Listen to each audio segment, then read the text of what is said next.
জয় গুরু। নমস্কার সবাইকে। আশা করছি গুরুর কৃপায় সবাই ভালো আছেন, সবাই ভালো থাকেন, সেটাই কাম্য। গুরু যেন সবাইকে ভালো রাখে সে আশায় ব্যক্ত করি। সেই সাথে আমার জন্য একটু আশীর্বাদ করবেন, গুরু যেন আমার স্থলদেহকে এই দেহ লয় হওয়ার পূর্ব মুহূর্ত পর্যন্ত ভালো রাখে। দীর্ঘদিন যাবৎ আমার চ্যানেলে যারা আছেন, আমাকে সবসময় যারা উৎসাহ দিয়ে যান, আপনাদের কাছে আমি কৃতজ্ঞ, এবং যারা নতুন এসেছেন আমার চ্যানেলে আপনাদেরকে সুস্বাগত।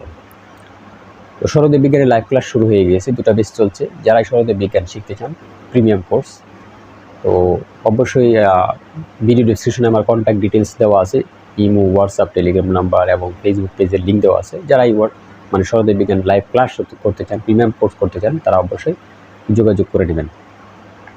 সরদেব বিজ্ঞানের অনেক গুপ্ত বিষয় যেটা আমি লাইভ ক্লাসে আলোচনা করি, অনেক গুপ্ত রেমেডিও আমি লাইভ ক্লাসে দিয়ে থাকি, অনেকেই ব্যবহার করছেন।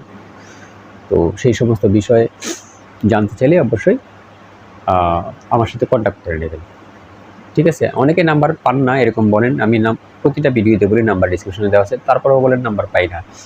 তো একটু ডিসক্রিপশন বক্স চেক করে নেবেন, ঠিক আছে? নিশ্চিত নাম্বার আছে সেখানে। আর ব্যাকআপ নিয়ে কোনো চিন্তা করতে লাগবে না, যে কোনো সময় যে কোনো বিষয়ে আপনারা আমার সাথে কন্ট্যাক্ট করতে পারবেন। যারা ক্লাস করবেন, প্রিমিয়াম সদস্য যারা থাকবেন, এবং ভিডিও রেকর্ডিং আমার কাছে থাকবে। ক্লাস না করতে পারলে আমি আপনাকে ভিডিও দিয়ে দেব, 100% ভিডিও আপনাকে দিয়ে দেবো। তো যাই হোক, আজকে সরদেব বিজ্ঞানের আরেকটা কথা বলছি। এটা সরদেব বিজ্ঞানের একটা মানে বিশাল একটা রেমেডি, সরদেব বিজ্ঞানে আজকে বলবো। সেটা হলো যে আমাদের মস্তিষ্ক থেকে, আমাদের চিন্তা চেতনা থেকে কীভাবে নেগেটিভ এনার্জি দূর করা যায়, কীভাবে শরীরের অসুখ বিসুখ দূরীভূত করা যায়, ঠিক আছে? উল্টাপাল্টা থটস দূরীভূত করা যায়, সেই বিষয়ে আজকে কথা বলবো। এটা সরদেব বিজ্ঞানের একটা বিশাল বিষয়, আজকে নিয়ে কথা বলবো। দেখুন, দুটা জিনিস পৃথিবীতে নেগেটিভ জিনিস আকর্ষণ করে। সেটা একটা হলো কালো, আর একটা হলো লাল। লালকে তো আমরা নেগেটিভ হিসাবে এমনিতেই দেখি, সবাই আমরা জানি। তো সরদেব বিজ্ঞান অনুসারে মানে কালো কাপড়, বিশেষ করে শার্ট, কালো কাপড়ের শার্ট সরদেব বিজ্ঞান অনুসারে এটা পরা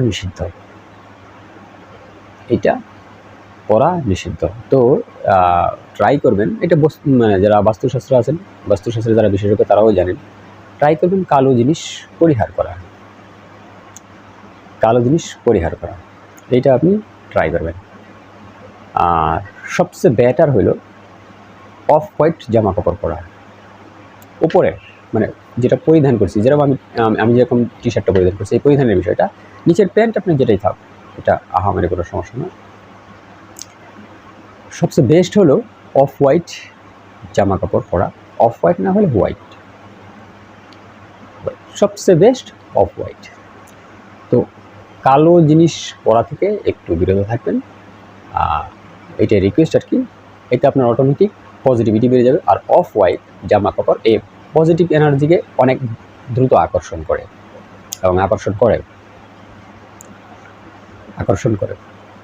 এই তো গেলে একটা কথা।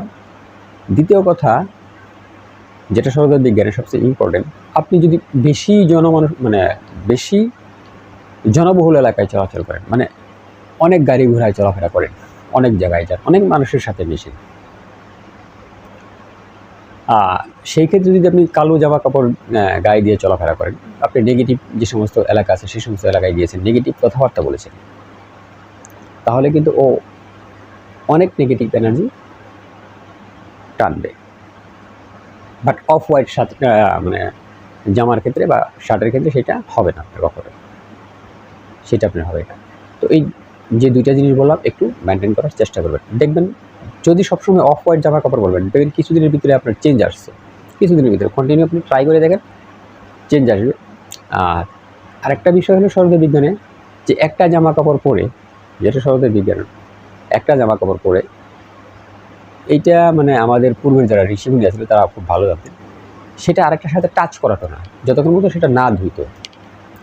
কারণ সূক্ষ্ম যে জিনিস আছে আমাদের শরীরে, যেরকম পঞ্চকোষ দ্বারা আমাদের গঠিত, মানে পঞ্চকোষ আছে, 5টা প্রাণ আছে, তার মানে স্থূল দেহ যেটা আমি কথা বলতেছি দেখা যাইতেছে, সেটাও আমার একটা দেহ, এবং এর পিছনে আরও দেহ আছে যেগুলো আমরা দেখতে পারি না।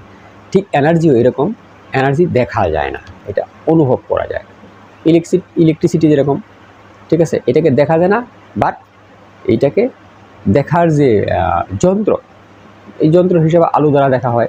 এখন আলু, আবার কোথাও মোটর ঘুরতেছে, যখন মোটর ঘুরতেছে মোটর ঘোরা দেখা দিতেছে। এরকম পার্থক্য আছে, এরকম পার্থক্য আছে। এনার্জিকে দেখা যায় না, তারা 7টা ঝুলিয়ে রাখতো অন্য জায়গায়। এই জন্য যে এইটার ভিতরে যত নেগেটিভ এনার্জি আছে সেটা অন্যটার সাথে যাতে না লাগে, ঠিক আছে, অন্যটার সাথে যাতে না লাগে। তাহলে প্রত্যেকটার একটা ওরা মণ্ডল আছে, প্রত্যেকটা জিনিসের একটা ওরা মণ্ডল আছে, ঠিক আছে, আভামণ্ডল আছে, প্রত্যেকটা জিনিসের একটা আভামণ্ডল আছে। ওই আভামণ্ডলের ভিতরেই ওই জিনিসটা, মনে করেন সাপোজ এই টি শার্টের নেগেটিভ এনার্জি কিংবা পজিটিভ এনার্জি আসছে, সেটা আমার নেগেটিভ এই শার্ট থেকে শুরু করে 1 ইঞ্চি বাহির পর্যন্ত তার আভামণ্ডল একটু দূরে সরে যেত। এটা যখন সে ধোয়া পাকলার পরবর্তীতে সেটা আবার গায়ে দিত। এটা ছিল তাদের ট্র্যাডিশন। তো আমরা তো সেগুলো করি না, আমরা একসাথেই ডাকি, যাই হোক তারা করতো, তারা জানতো, তারা করতো। তো এইভাবে আপনি এই জিনিসটা আপনি ত্যাগ করবেন, কালো পড়া এবং অফ হোয়াইট পরার জন্য। এখন কথা হলো যে নেগেটিভ এনার্জি যদি আমার শরীরে পর্যাপ্ত থাকে, বিভিন্ন ধরনের অসুখ বিসুখও থাকে, সেটা আমি কীভাবে সহজে বিজ্ঞান প্রয়োগ করে দূরীভূত করব, এটা হচ্ছে মূল বিষয়। তো এর জন্যে আপনাকে একটা কালো কাগজ নিতে হবে, 11 ইঞ্চি বাই 11 ইঞ্চি। দেখুন 11 বাই 11 লেখার কারণও আছে। তো 11 ইঞ্চি বাই 11 ইঞ্চি নেবেন।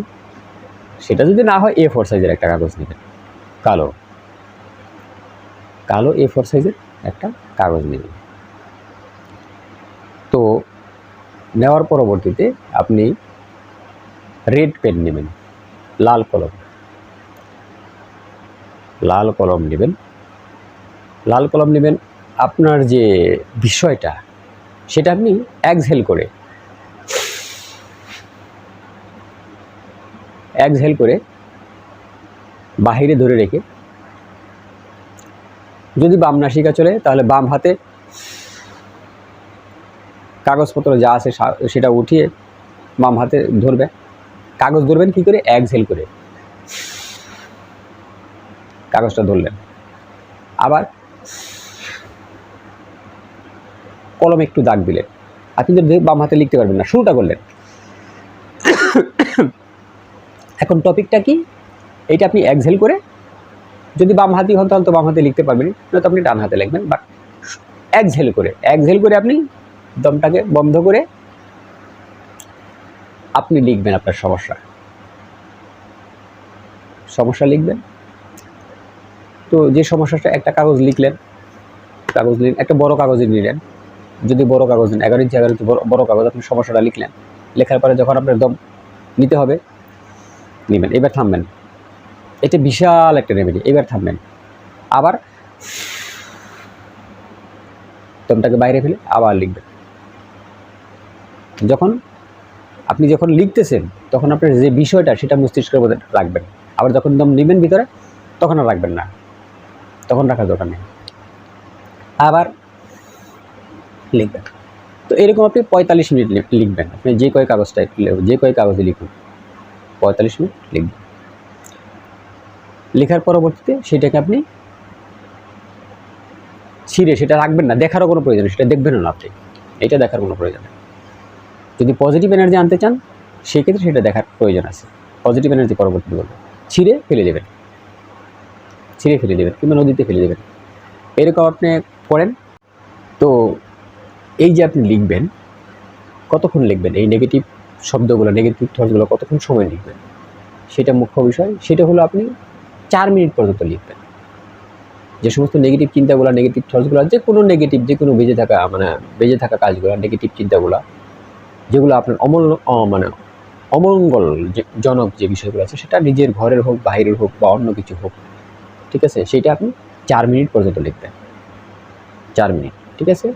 10-15 দিন ট্রাই করে আপনি যে বিষয় আপনি করতেছেন, যে টার্গেটে করতেছেন, নিশ্চিত রূপে রেজাল্ট পাবেন। নিশ্চিত। এটা একটা বিশাল ফ্যামিলি। সেই ক্ষেত্রে আপনার সেটা হতে পারে ঘরের নেগেটিভ এনার্জি, আপনার নেগেটিভ এনার্জি, অন্য কোনো বিষয়, নেগেটিভিটি যে সমস্ত বিষয়গুলো আছে, ঠিক আছে, এটা দ্বারা আপনি নিশ্চিত রূপে রেজাল্ট পাবেন। আপনি কন্টিনিউ করেন না, 1 মাস করেন না, সমস্যা কী? সমস্যাটা কী? প্রতিদিন 1-2টা পেজ যাবে, আর লাল কলমের একটু কালি যাবে, আর তো কোনো কিছু লাগবে না। করেন, নিশ্চিত রূপে গুরু দিয়ে আপনার নেগেটিভ এনার্জি, নেগেটিভ যে সমস্ত বিষয় আছে, থটস আছে, সেগুলো চলে যাবে। আজকে এই পর্যন্ত। জয় গুরু, নমস্কার সবাইকে।